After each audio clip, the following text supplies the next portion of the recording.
You're listening to The Arms Room on the Vets on Media Network.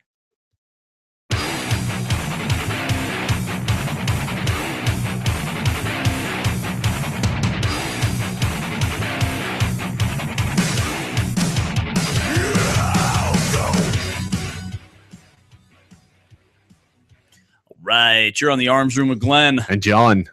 Woo, Mason, a clean in. Dude, he's on fire this morning. Job well done, sir. He's kissing up because we're going to SHOT Show next week. You don't want to be left behind. Yeah, exactly. How was your weekend, John? What you got going on? Buddy, the wifey and I spent our entire weekend making our garage useful again. Good. Rearranging it and cleaning it. I took a truckload of trash and a truckload of donation stuff away. So isn't it amazing how much crap you accrue? Dude, everybody does. Dude, my wife and I were talking about that, and we're looking around in our garage, and I'm like, where did all of this come from? She's like, well, we've lived here for like 8 years, and we've never really cleaned this out. And I'm like, yeah, but where'd all this crap come from? And she looks at me, and she's like, you bring it in. You know, it's funny because I was complaining about it to my wife the other day. Like, we have so much stuff. And she's like, if you took all your gear and your equipment and all other, random gun stuff, if you took all that stuff out of the house, you'd have so much more room, dude. It'd be like a third of the stuff. Dude, gone. I have 5 plate carriers. Oh, yeah, I know. And I didn't realize I had 5. I thought I had 2 or 3. So in the garage, I found 2 more. I was like, "Ooh, hey, there they are!" It's like Christmas. Hopefully, wasn't one of them. One of them wasn't a terrible one, like an old flak jacket or something. No, it's the Interceptor. I've got 2 Interceptor vests. And on that note, our show today brought to you by AR 500 Armor. Yay! Good stuff. Those guys are awesome. We don't have any of our new videos. Didn't come out last week, but they're coming out soon. I hope so. And the intro, the sneak peek video, is out on the AR500 Facebook page. So check them out. If you haven't checked out AR500armor.com, check them out online. They're on Facebook. They're on Instagram. They're on Google+. Lots of cool stuff. Lots of cool pictures. Lots of great videos. You know, even if you just want to know more about armor, those guys are amazing. Yeah, and they don't just sell armor. They don't just sell armor. They've got med kits. They've got flashlights, pouches, mag pouches, backpacks. all kinds of stuff, man. All kinds of fire suppression systems. Yeah. All kinds of cool stuff. And these guys are like, I think the first time I took John over to the shop, I was like, now get ready because these guys are armor nerds. Yeah. And they know everything about armor. They know everything about it, dude, whether it's ceramic, soft, or hard steel. It's like they just know everything about armor. So check them out. They're really great guys. And of course, we have our Banshee up here on the table with us today. Yeah, it's all ready to go. The thing's been cruising around with me everywhere I go now. So we have to drag it through some mud, dude. I'm sorry. It'll just give us some time, man. It'll keep getting dirty. Look, it's got some dirt on it. So this is the Banshee system from Shellback Tactical, and it has the HSGI taco pouches on the front with my AR mags and one on the side for my pistol mag, and that's pretty much it. I keep things pretty simple on my carriers. Watch the videos from AR500. You can learn more about why we do what we do.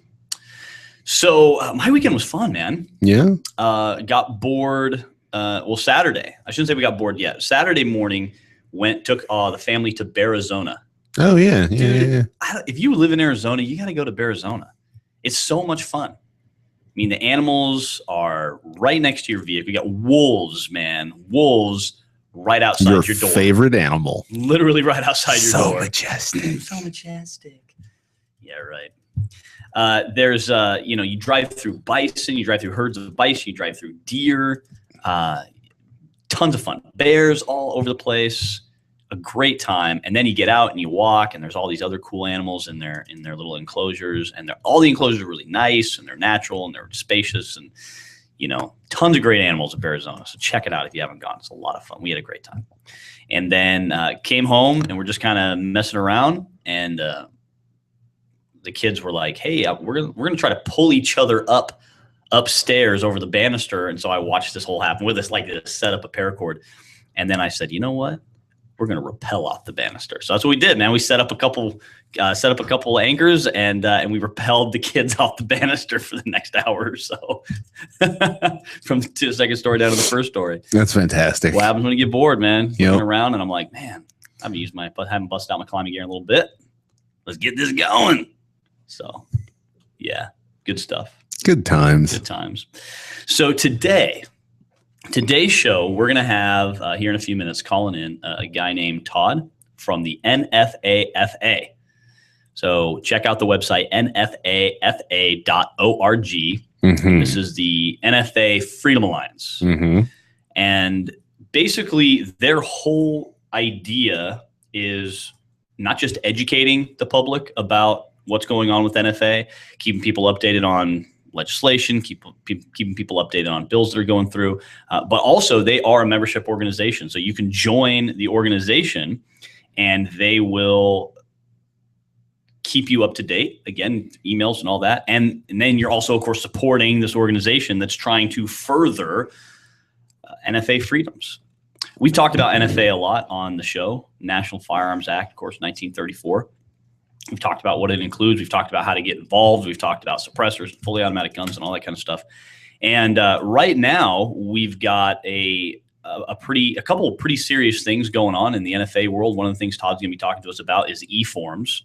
For anyone who's been processing their NFA or Class 3 type stuff, Mm-hmm. they know that the eform system is amazing for Form 1s. Right now, I mean, we're seeing people with Form 1 turnarounds in less than 30 days. Yeah, less than a month. When eforms was up for Form 4s and I processed a suppressor through it, it was 5 months, Mm-hmm. which is great. You know, right now it's like 9 Yeah, months. mine was almost 10 months, 9 or 10, right around there. So Todd's got more information on that. He's going to be telling us about whether or not the eforms are going to be coming back for Form 4s, which they're supposed to this year, but Todd's got better information than I do because this is kind of what he does. Mm-hmm. So while we wait for him to call in, craziness in Paris. No, yeah, I saw some of that on Facebook. I didn't really dig into it all that much. So basically, you had the crazy shooters going on. Right. Well, when was that? It was last week. Wednesday? Wednesday, right? Targeting a newspaper organization because they were putting out satirical jokes about Muhammad or something like that. Aloha snack bars. Yep. And they showed up and they shot him up. And, there's a pretty famous video out there right now of them shooting an unarmed police officer, which people are like shocked. I can't believe they shot him. Yeah. You shitting me right now? They just came out of a building having slaughtered 12 people. Beep. You know what I mean? Like, how can you not believe this is happening? Well, when the gunman realizes that no one else has a gun, he'll just put his gun down. Thanks, Diane Feinstein. Thanks for your pack of lies. Well, the interesting thing is I think people really just find it so easy to be abstract from the whole thing. And it's so easy for them to be like, oh, that's happening over there. Yeah, it's happening somewhere else. It's not here. It's not our problem. Once they actually see a video of a bad guy killing a good guy, all of a sudden, oh, dude, that was... I can't believe this is happening. Yeah, man, this is what's really going on. They just walked out of a building after slaughtering 11 other people or 12 other people, whatever the total count was. Yeah, this is happening. People watch it. You know, it was like I remember when the whole videos of the Twin Towers was a big deal. People were like, oh, we got to pull it off the news. People are going crazy. I'm like, dude, if I was the rule of the world, I'd show it every morning. This is what these people are capable of. Yep. Remember that. Religion of peace. This is what they're capable of. So watch yourselves. Let's not get into that debate today. Let's save that one for next week because I have some pretty good theories on that one. You do. And we can talk about it next week. We can. Next week, we're going to have a good time. So the whole point is crazy stuff going on. I found that video. What my wife and I were talking about that video, and I found it absolutely terrifying because the two gunmen, they weren't your traditional, like what everybody thinks of for the jihadists. You know, they weren't like, and just spraying and praying. These dudes were using legitimate tactics, like cover, movement, and it was terrifying to watch because it made me realize that there are so many people out there that know these things, and it doesn't take a lot of knowledge about those things to be highly successful at doing bad stuff. Mhm. And it terrified me. Like, I was like, ooh, that's a scary, scary image, man. Well, too often when people think of, the enemy, so to speak, they think that they're all just some scratch in the dirt, Yeah. Crap outside kind of people. And that's not, which they do. That's great. That is who we're talking about here. They do that. But let's not belittle their capabilities. Yeah, exactly. Underestimate. Yeah, exactly. Let's not underestimate our enemies, and that's the problem that we're looking at right now. Yep. Is we're underestimating. Oh no, it's just a select. It was an isolated event. It's just an isolated event, isolated several thousand times around the world. Well, it goes back to the John Johnston interview about the Sentinel event. Like, these are quote unquote isolated, but when you take them as a whole and you put them together, you're looking at a significant statistic. Suddenly it's not so isolated. Yeah.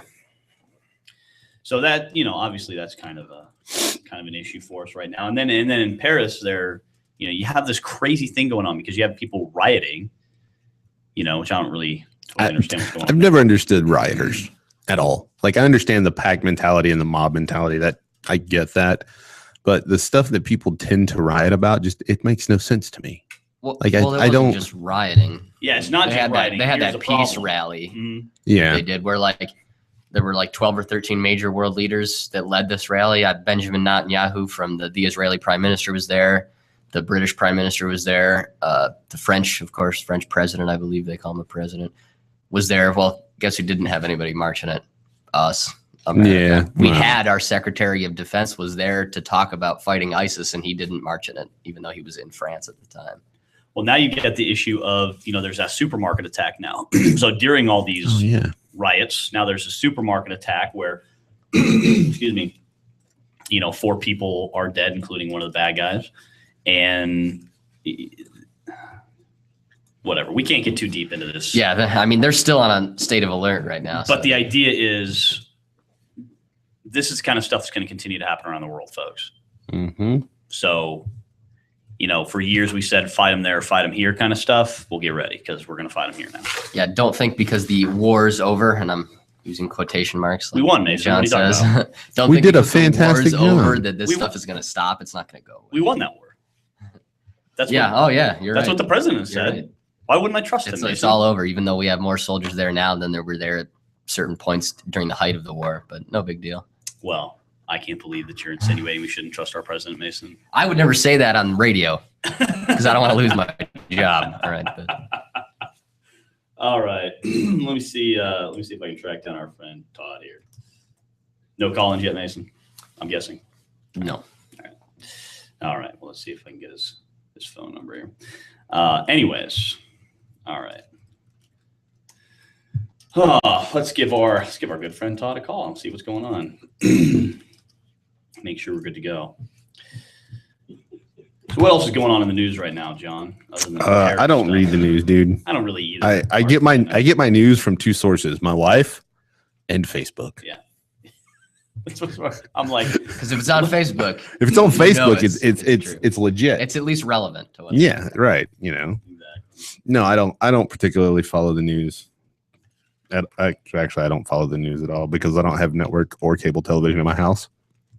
There's still a lot of discussion about the New York Police Department and all their turning their back on the mayor kind of stuff that they've been doing. There's still a lot of that going on. A lot of people have varying views on it, but they've decreased apparently their persecution of petty crimes by 90%. So they're just letting people get away with parking in the wrong place and having open alcohol containers and this kind of stuff. Oh, well, that's good. Yeah. Hey, whatever. Yeah, exactly. Todd is Glenn with the Arms Room. I wasn't there, so. No, not my issue. So let's see what's going on Facebook today. Dun, dun, dun, dun, dun, dun. Can you give me Nothing. Let me give you the call-in number. Nothing. That's surprising. Nothing. Let's see. I have a news app. Yep. Let's see what the news app. Oh yeah, there you go. Nothing. Yeah, there's still talking about how we had a very small presence at that rally where all these other Right. leaders were there. Yeah.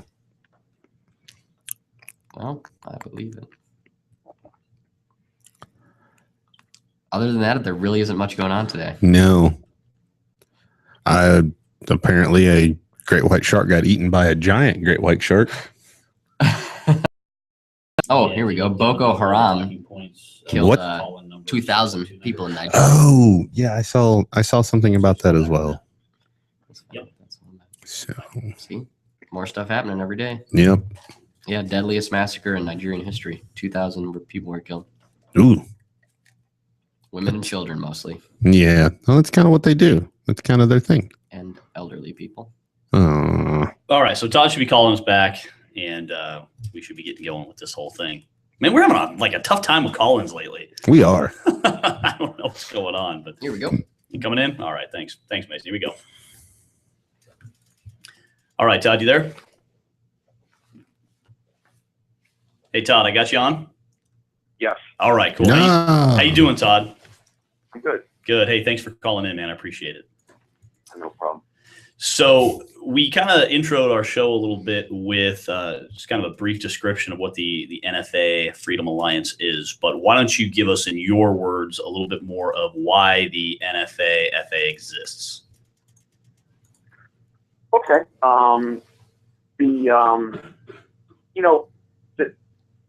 The NFA community has been sort of underserved in terms of representation in legislatures around the country and in the federal Congress. And when I was doing some work for the silencer industry, and what I realized was that this community was really underserved, and that the entire NFA community, people that own silencers, short-barreled rifles, short-barreled shotguns, and machine guns, needed some representation in state legislatures. And so I got together with a couple of like-minded people, and we started the NFA Freedom Alliance.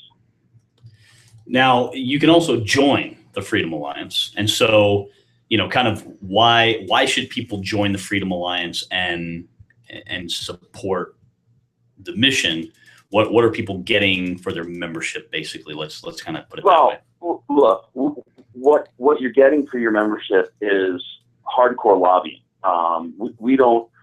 It's a membership organization in the sense that you join and you become a member and you get a membership card. But we don't have. This is a no-frills organization. This is all about lobbying. Mm-hmm. We've got 8 bills in 5 states that are running right now. It takes a lot of money to be able to travel to those states and actually get this stuff done. We're not involved in other aspects of education about NFA items or anything like that. We're just about hardcore lobbying, getting the job done. The only people we want to educate is legislators, so that those legislators vote the right way. Right now, for instance, we're working on a bill that would make hunting with silencers legal in Montana. I went up there this past week, and we went to a reception and met a bunch of legislators. But that's all about lobbying and actually getting the job done. We've got a bill in Texas. I mean, Texas is kind of interesting. What a lot of people don't realize about Texas is that NFA items are technically illegal in the state of Texas. And if they are registered pursuant to the NFA, if they're registered pursuant to federal law, then it's a defense to prosecution if those items are registered. Well, that's far from them being legal. And if you're the person that's on the other end of that prosecution, whether you have a good, strong defense or not, really is no consolation when you realize that you may have been arrested, you may have been charged, you may have spent a night in jail, and you may have had your guns and equipment taken away. And we've got a guy there in Texas who all of that happened to, and it cost him $14,000 in 8 months to get his stuff back. So how that's possible in a state like Texas is just beyond me. And the fact that has been on the books for years and years and years now, and that people have been prosecuted under that statute, just shows that the NFA community needs lobbying representation, needs hardcore lobbying representation, and somebody out there looking out for us. Now, part of the reason I ask, excuse me, what does that membership get you is, one of the things we've talked about over our entire show and various different shows we've done is how people really need to start putting their money where their mouth is and start actually doing something to support the gun industry, to support lobbying, to support, people out there who are fighting for, fighting for your rights. We had Charles Heller on just a few weeks ago. Same thing. I mean, basically our entire interview with him was lots of great points, but it all boiled down to, all right, gun people, whoever you are, you own a gun, you shoot a gun, you train with a gun, you carry a gun, you use them for recreation, hunting, whatever it may be, whatever use of your gun is. If you don't start putting your money where your mouth is, you don't start supporting these organizations that are lobbying for freedom, then you're just part of the problem. You're not really part of the solution. And I'm looking right now on the NFA website, and there's 5 different membership opportunities, with the least expensive only being $50 a year, the most expensive being $200 a year. And I like that you call it the stamp holder, because how many people do we know that have a dozen NFA items they've spent, thousands of cumulative dollars on them, plus $200 per, for each one, right, for a stamp.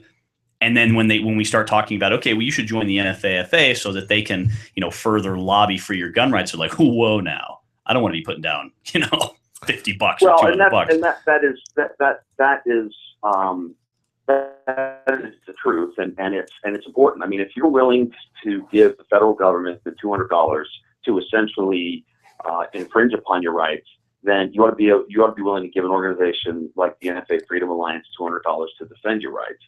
And that's why we have the stamp holder level, because it's a commitment level that says, I'm willing to give you just as much as I'm willing to give to the federal government in order to infringe my rights. I'm willing to give you the same amount of money to protect my rights. And what I just want to really stress to people that what you're getting when you join the NFA Freedom Alliance is lobbying. It is. Look, one of the big differences between the NFA Freedom Alliance and other organizations is that many of these other organizations that are out there are formed by industry folks and folks that make or manufacture firearms or silencers or other things. They get together and they put some money in a pot and they say, let's start an organization to do education and good things for our industry.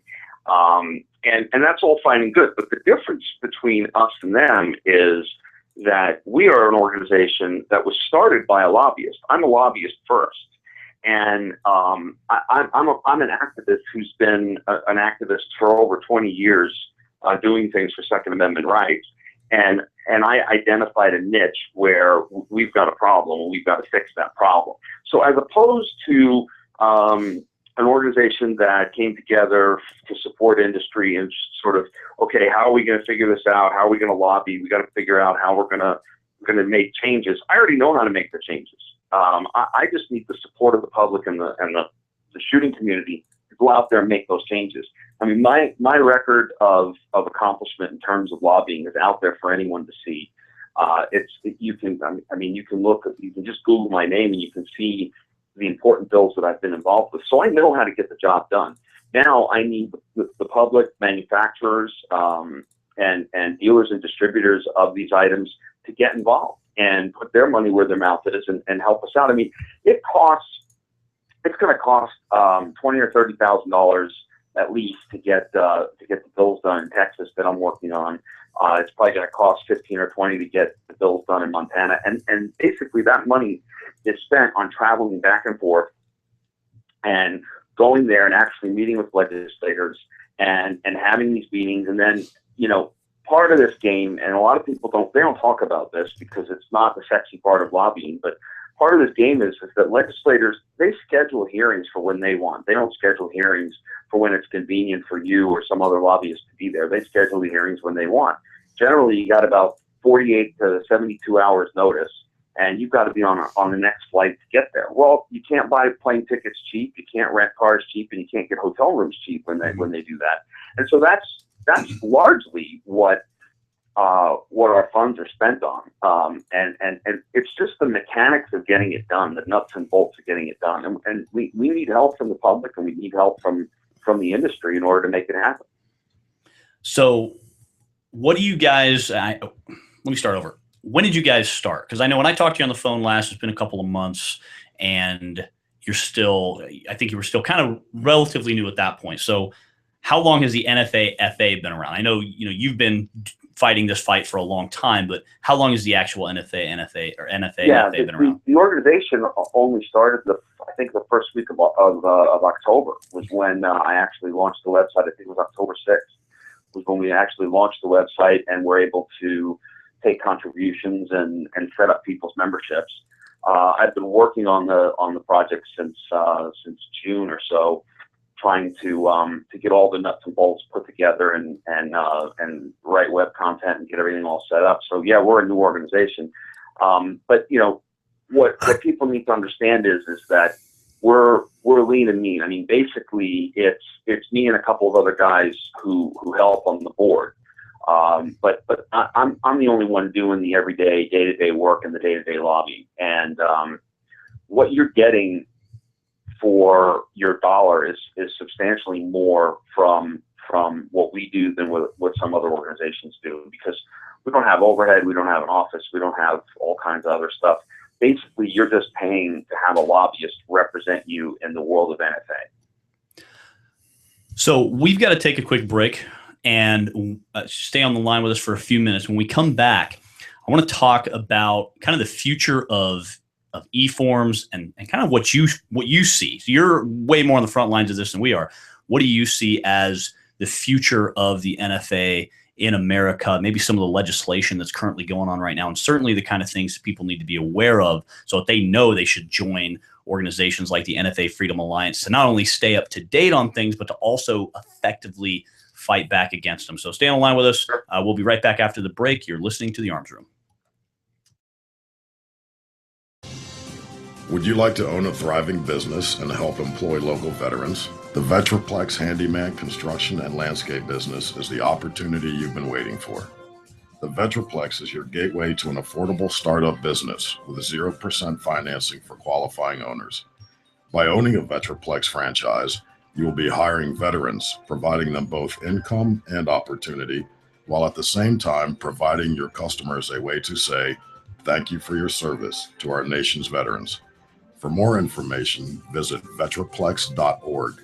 Again, that's vetraplex.org, or call 928-284-2022. Breaker, 19. How about that bandit? You got them ears on, son? Have you ever wanted to be a truck driver? If so, pay attention. If not, pay attention anyway. Southwest Truck Driver Training offers everything you need to get started. You can get hired before you begin training. They've got GI Bill approved training facilities, day, night, or weekend programs to fit your busy schedule. And if you have any questions, no sweat. They've got veteran supportive campuses with veterans on staff to serve you. And on top of that, they have lifetime job placement assistance. Put the pedal to the metal. Call Southwest Truck Driver Training today.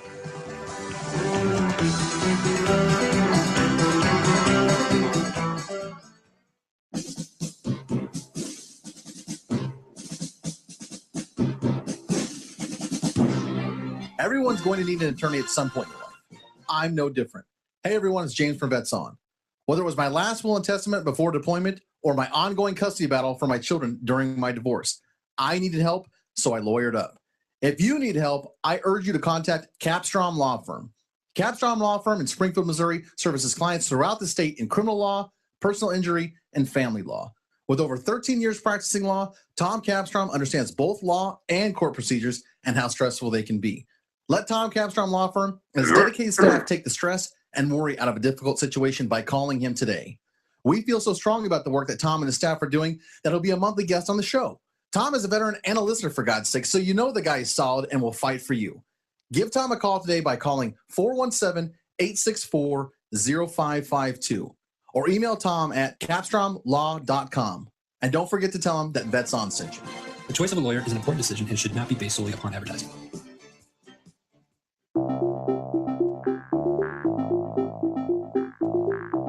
or someone you know is looking for a new job or career, you need to visit the pros. National Career Fairs at ncfairs.com. National Career Fairs hosts over 300 career fairs a year nationwide. The events are free and give you the perfect chance to meet some of the top employers in your area face-to-face. To find the nearest career fair to you, visit ncfairs.com. Again, that's ncfairs.com. What are you waiting for?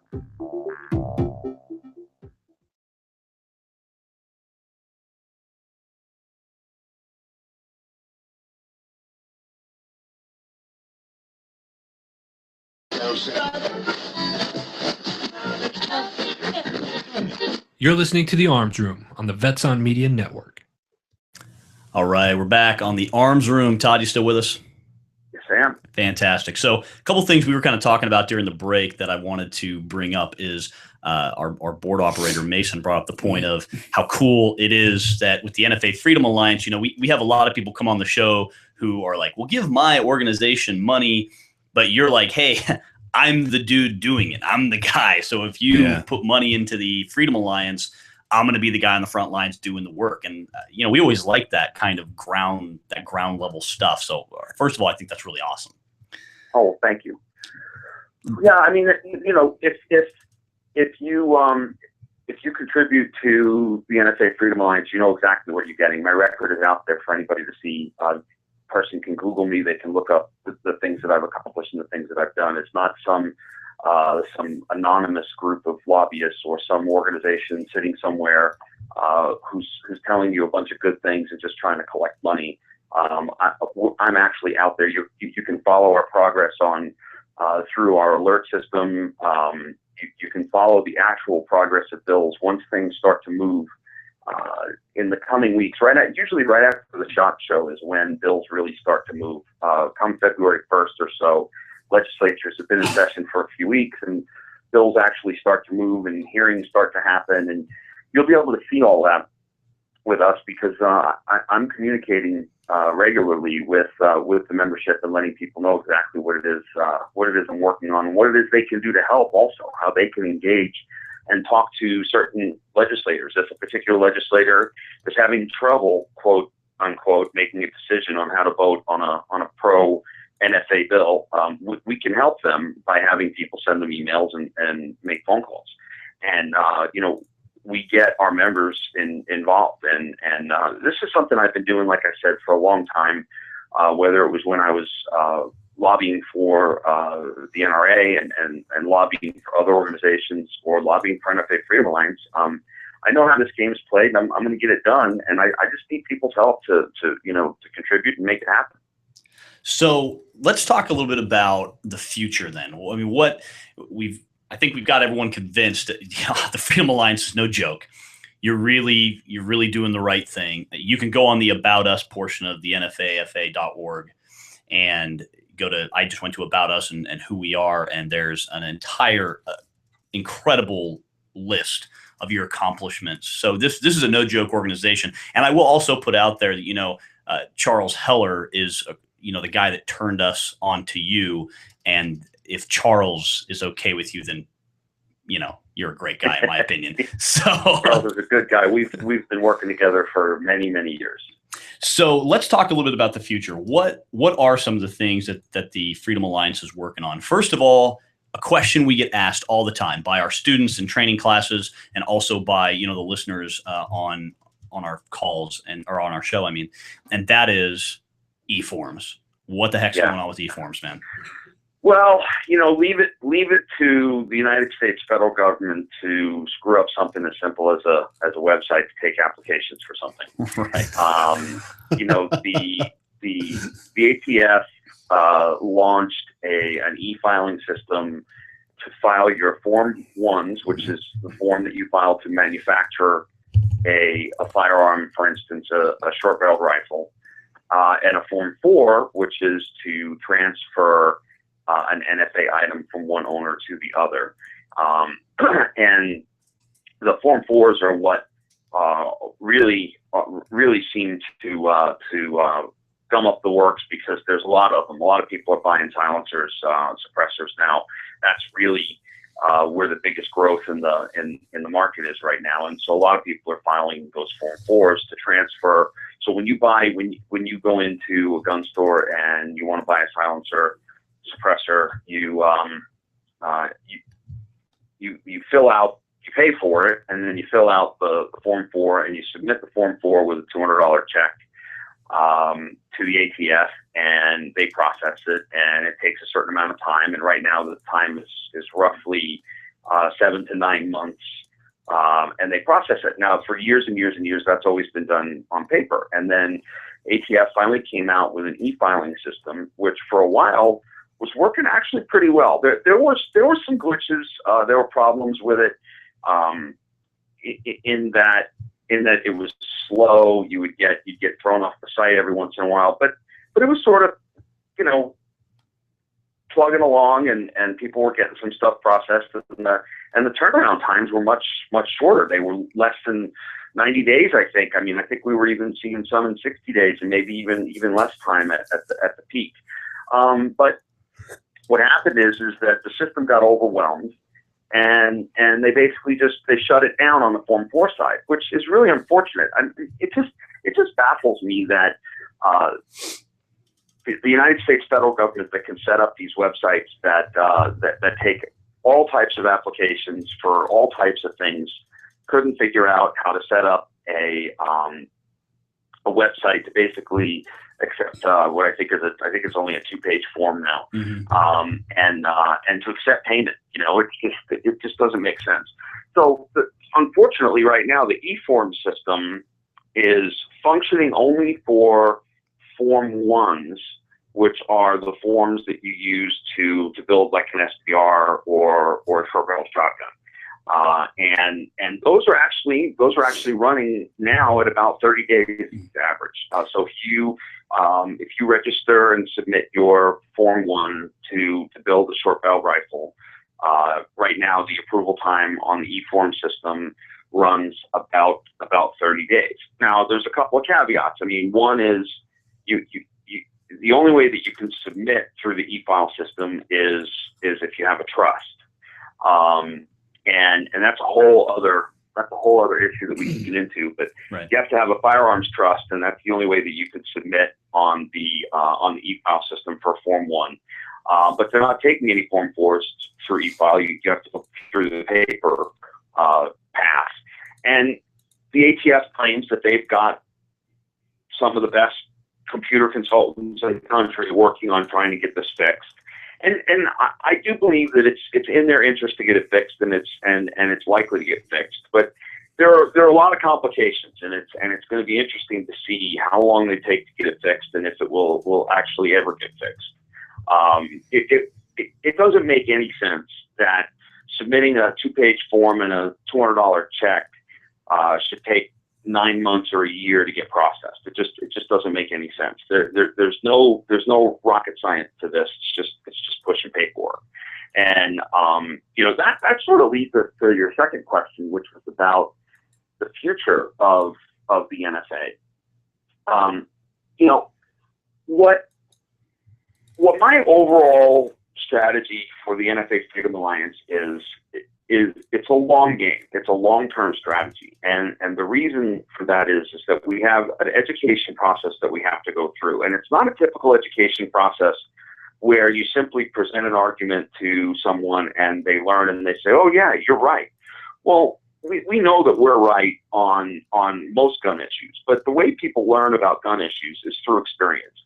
Look at the concealed weapons programs and the way they worked 20 to 25 years ago. We had very few states that had CCW programs.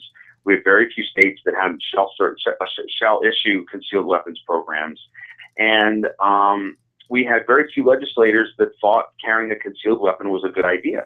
And what did we do? We broke the country down as a gun owning community, broke the country down into the 50 states, and we gradually passed the shall issue concealed carry laws. And what did that do? Well, what that did was that gave legislators in, let's say, Florida, which was one of the very first states, and may have been the first to pass a shall issue concealed carry law. Florida passed a law that essentially said that if you're not a prohibited possessor, then you should be allowed to carry a concealed weapon, and the government has to issue you a permit.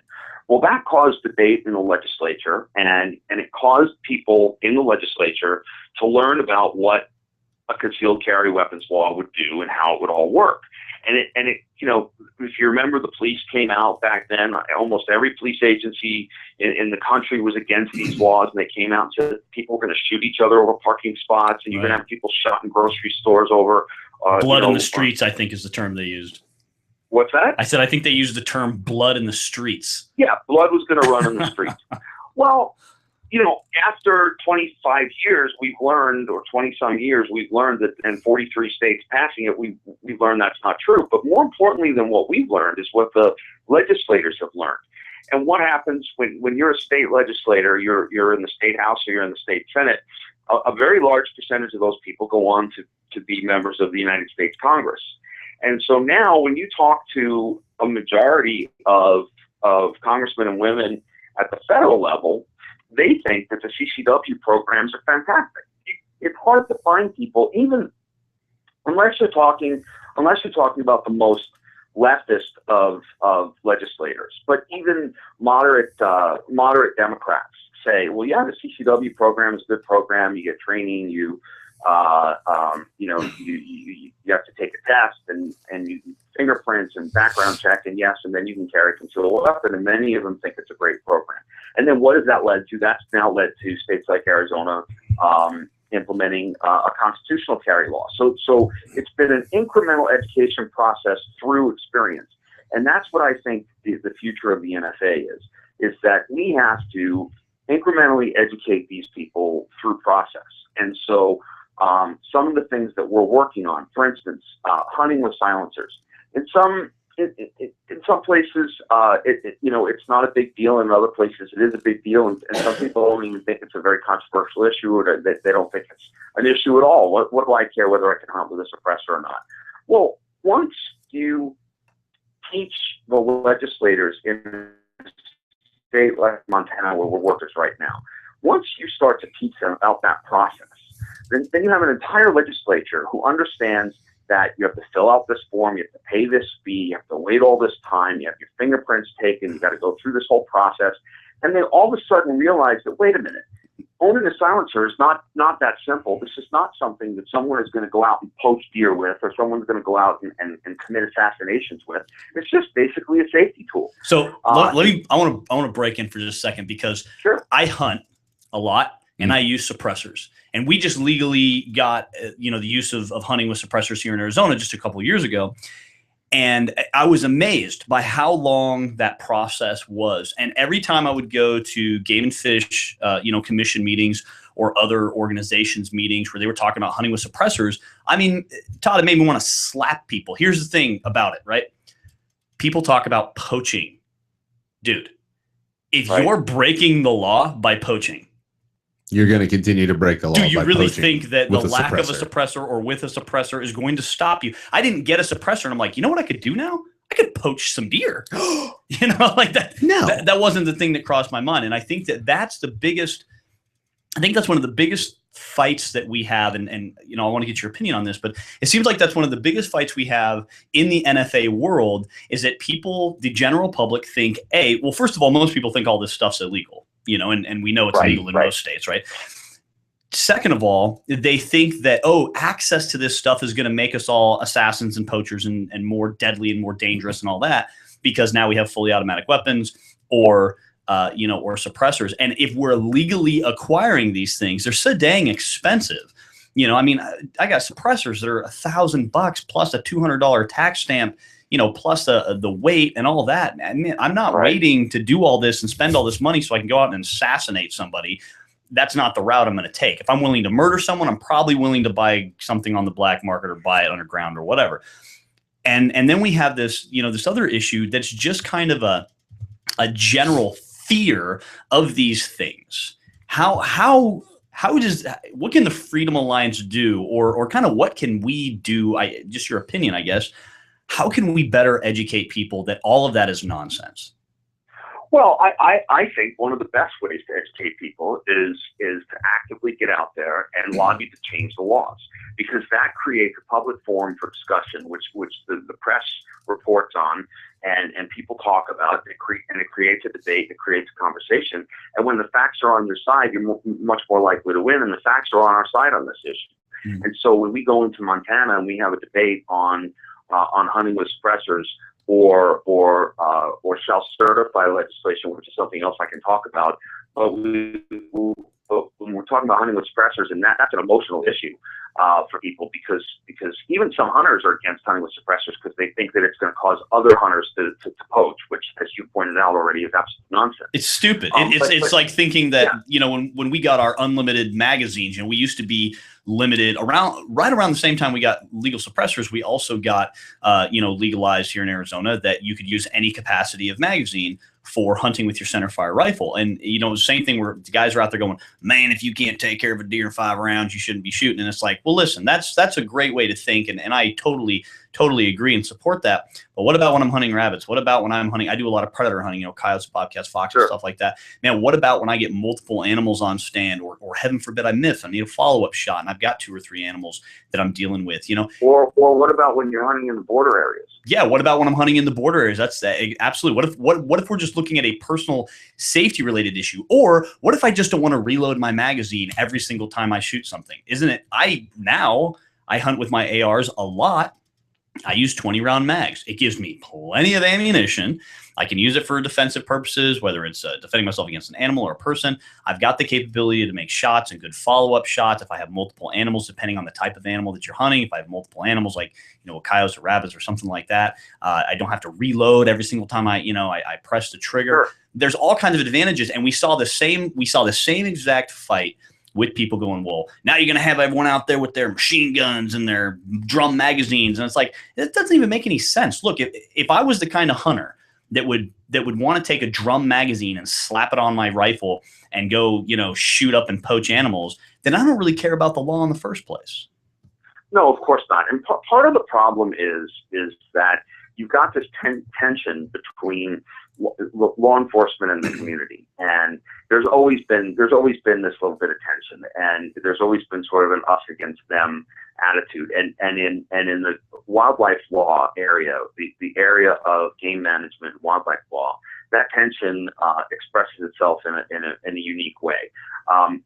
Many game department officers will tell you privately that you take the average hunter, you scratch the surface, and you've got a poacher, and that's the problem, that they frequently think of us hunters as poachers, and part of that is because they are a lot more poachers than we are in our regular everyday lives, because that's their focus, is trying to go out and catch poachers, and right. So they see of them than we ever see. I don't even know if I can tell you that I know a confirmed poacher. Well, I probably know at least one.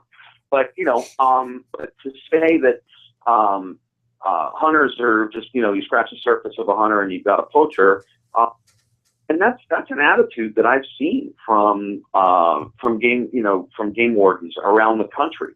And so they think that, well, if you've got the means to poach, then you're certainly going to execute and use the means to poach. And we all know that that's not true. And that's why we won. I mean, I worked on both those bills in Arizona, and that's why we won. Well, I appreciate that, man, because that was a huge that was a huge win in the state of Arizona, and for hunters in general. Is to me, interesting thing, and we got to take a break, but just an interesting note is I've worked with several students from like the UK. In fact, I just had one on Friday who was here from the UK to do some training, and they all said the same thing. See, over there, of course, purchasing a suppressor is a lot easier, and it's a little bit more of a simple process.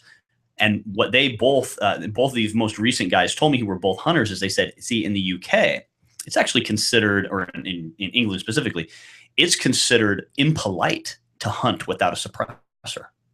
Right. Yeah. So when you look at it from that context, it's a totally different way to think about things. So we've got to go on a quick break. When we come back, I want to keep talking about kind of the future of NFA from your perspective, and maybe some of the current legislation that's going on with what people need to be aware of. So hang on the line with us for a couple more minutes. Thanks, Todd, and you're listening to the Arms Room. Everyone's going to need an attorney at some point in their life. I'm no different. Hey everyone, it's James from Vets On. Whether it was my last will and testament before deployment or my ongoing custody battle for my children during my divorce, I needed help, so I lawyered up. If you need help, I urge you to contact Capstrom Law Firm. Capstrom Law Firm in Springfield, Missouri services clients throughout the state in criminal law, personal injury, and family law. With over 13 years practicing law, Tom Capstrom understands both law and court procedures and how stressful they can be. Let Tom Capstrom Law Firm and his dedicated staff take the stress and worry out of a difficult situation by calling him today. We feel so strong about the work that Tom and his staff are doing that he'll be a monthly guest on the show. Tom is a veteran and a listener, for God's sake, so you know the guy is solid and will fight for you. Give Tom a call today by calling 417-864-0552 or email Tom at capstromlaw.com. And don't forget to tell him that Vets On sent you. The choice of a lawyer is an important decision and should not be based solely upon advertising. Breaker, 19. How about that bandit? You got them ears on, son? Have you ever wanted to be a truck driver? If so, pay attention. If not, pay attention anyway. Southwest Truck Driver Training offers everything you need to get started. You can get hired before you begin training. They've got GI Bill approved training facilities, day, night, or weekend programs to fit your busy schedule. And if you have any questions, no sweat. They've got veteran supportive campuses with veterans on staff to serve you. And on top of that, they have lifetime job placement assistance. Put the pedal to the metal. Call Southwest Truck Driver Training today.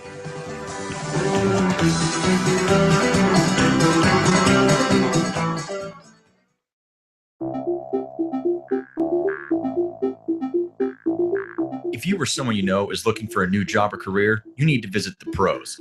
National Career Fairs at ncfairs.com. National Career Fairs hosts over 300 career fairs a year nationwide. The events are free and give you the perfect chance to meet some of the top employers in your area face-to-face. To find the nearest career fair to you, visit ncfairs.com. Again, that's ncfairs.com. What are you waiting for? Would you like to own a thriving business and help employ local veterans? The Vetraplex Handyman Construction and Landscape business is the opportunity you've been waiting for. The Vetraplex is your gateway to an affordable startup business with 0% financing for qualifying owners. By owning a Vetraplex franchise, you will be hiring veterans, providing them both income and opportunity, while at the same time providing your customers a way to say, thank you for your service to our nation's veterans. For more information, visit vetraplex.org. Again, that's vetraplex.org or call 928-284-2022.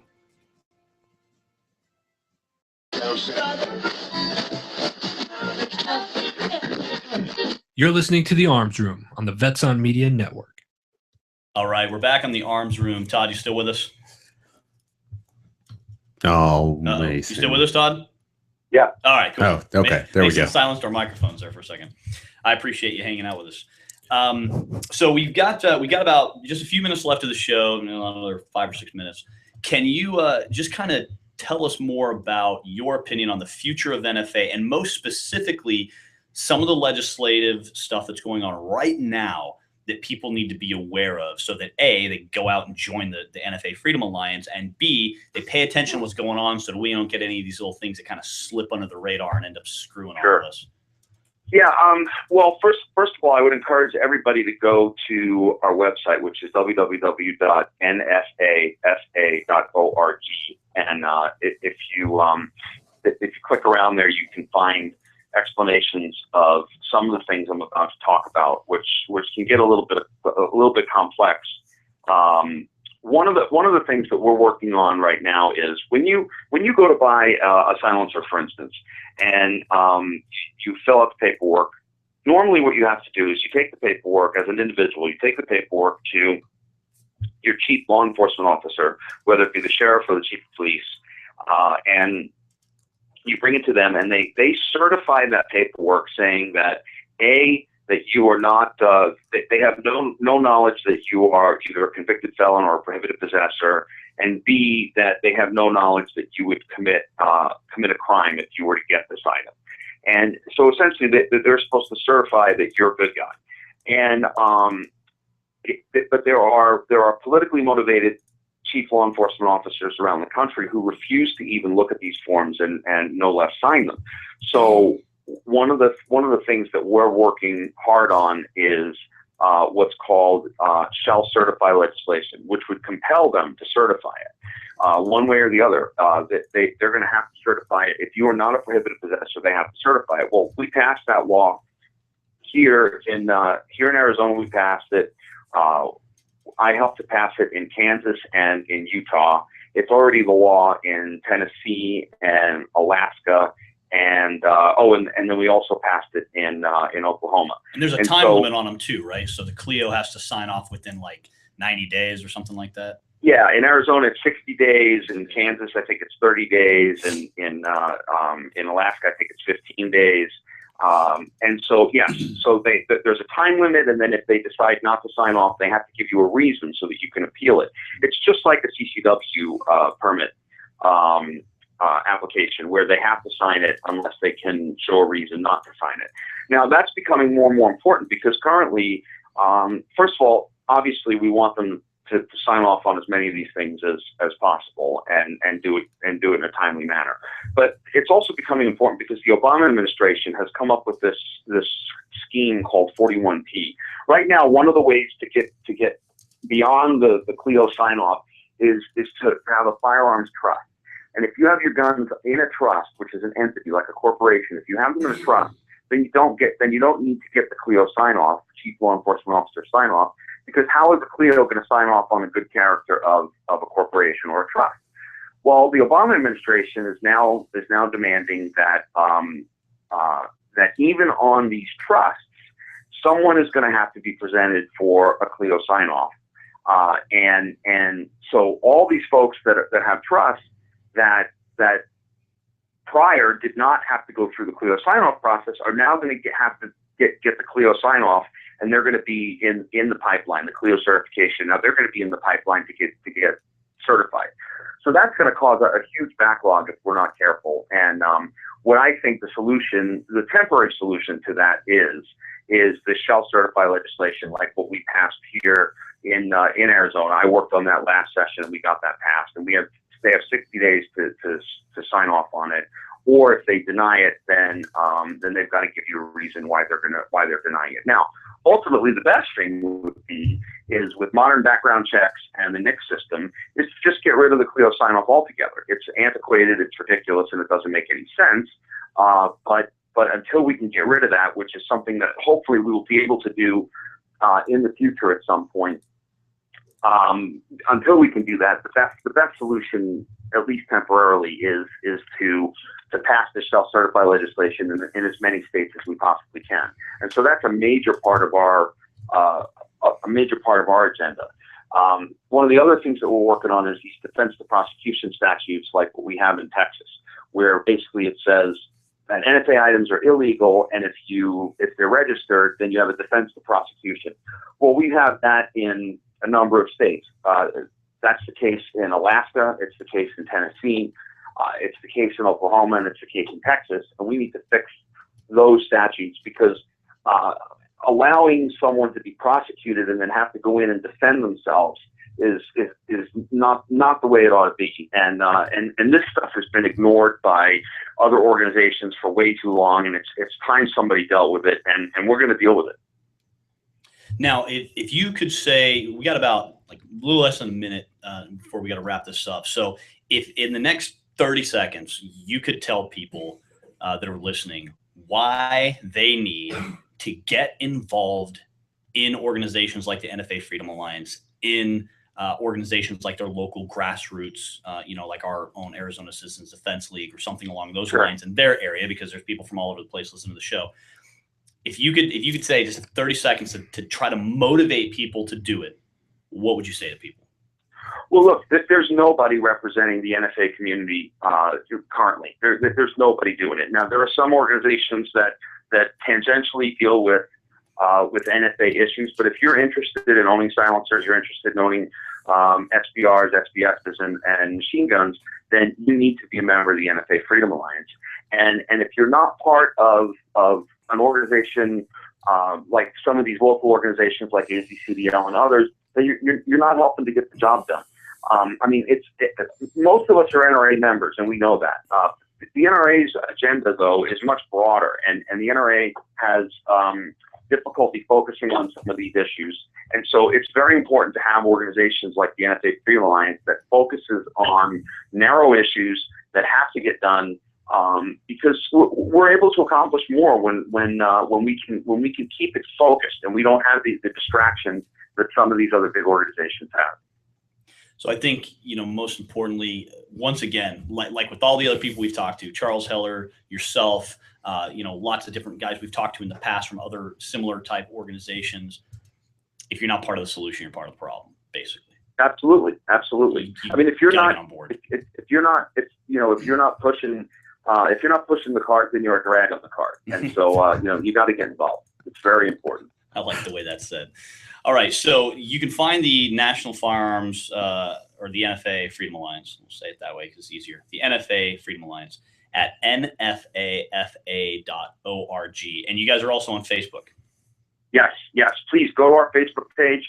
If you just search NFA Freedom Alliance on the Facebook page, on Facebook, you'll find us. And make sure you like us on Facebook. Make sure you go to our page and please join.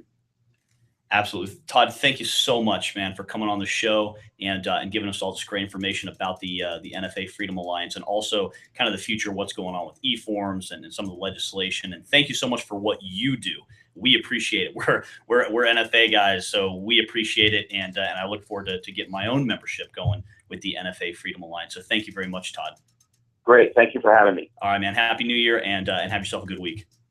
All right. You too. Thanks. Bye. Bye. All right. So once again, another organization that is doing good stuff, doing great things, and not a giant governmental sized organization, a small, not an NRA sized organization. Yeah. A small, hey, there's a handful of guys. Hey, this is what's going on. Hey, there's one guy that's doing all of this work. So, and the good thing with small organizations like that is that typically they're going to be dumping all of the money that they get into because they're passionate, man. Yep. That's what I love about guys like Todd is that he's passionate about what he's doing. It's important to him. You go to his About Us page, he says he's an avid hunter, shooter, and NFA owner. You can't ask for something better than that. It blows my mind how many people are out there in the industry supporting or representing certain companies and they don't even own their products. Yeah. Or they're not involved in the NFA world, or they're not involved in the shooting world, or they're not hunters. How can this guy understand hunting if he wasn't a hunter? How could he understand recreational shooting if he wasn't a shooter? How could he really understand the needs for NFA, freedom if he himself was an NFA owner? But he's all those things. Todd Rafner is a hunter. He is a shooter. He is, an NFA owner. And you look at his list of accomplishments, it's insane. So he's bringing that to the table. He's been involved with the NFA for a long, long time, and he's been involved in defending it. So please join the NFA Freedom Alliance. It's $50 a year.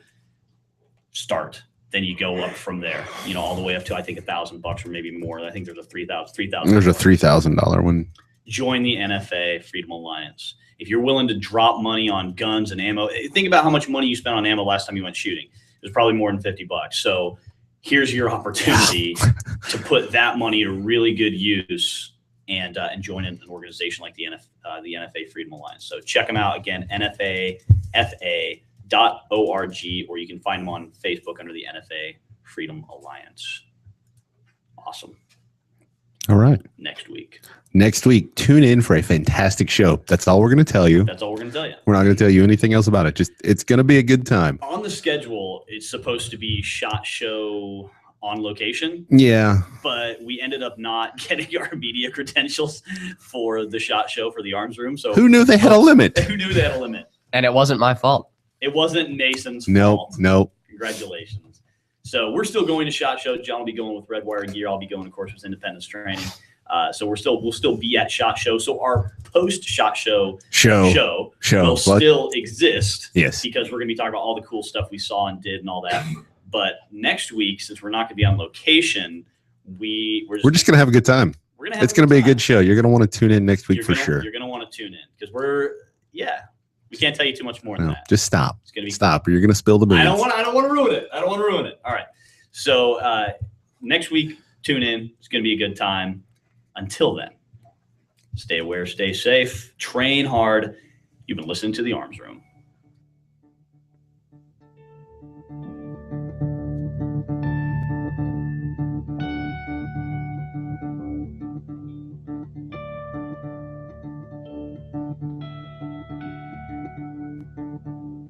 Oh, say, can you see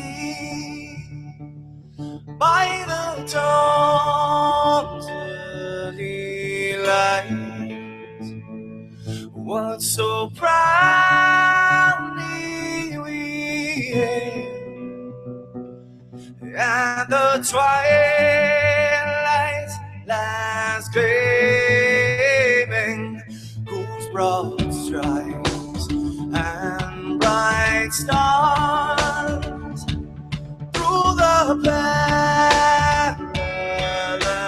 fights, oh, the ramparts we watched were so gallantly streaming, and the rocket trembling, the bombs bursting in air, gave proof through the night that our flag was still there. Oh, say, does that star-spangled banner yet wave o'er the land under the fray, and the howl of the brave?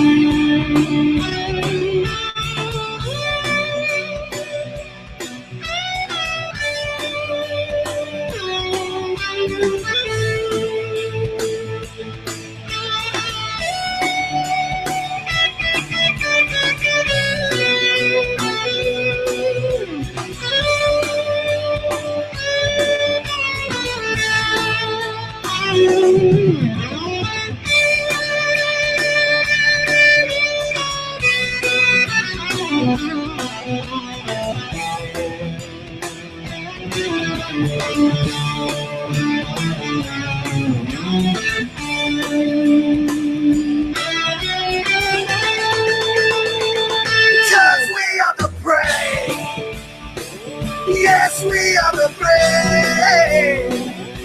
We'll fight to rename the name of the brave. We are the U.S. of A.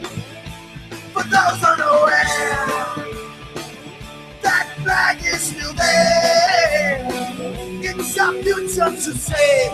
Stand of the brave, the U.S. of A. Oh, say, does that star